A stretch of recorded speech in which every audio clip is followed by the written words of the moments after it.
Hey everyone, welcome back to our channel. Today I'm going to show you how to connect your AirPods to your iPhone. It's quick and easy, so let's get started.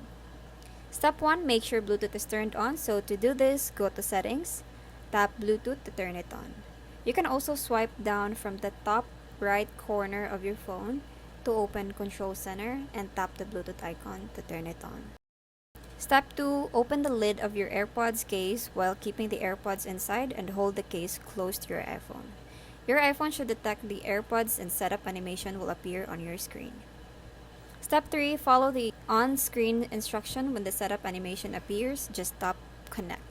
If you have AirPods Pro or later models, you can also set up Hey Siri if you haven't done so already.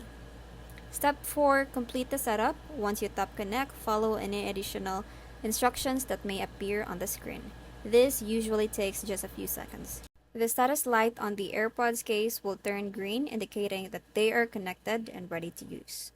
And that's it. Your AirPods are now connected to your iPhone and ready to enjoy your music, calls, or more. If you find this video helpful, please give it a thumbs up and share it with your friends. Don't forget to subscribe for more tips, and if you have any questions, leave them in the comments below. And see you in the next video.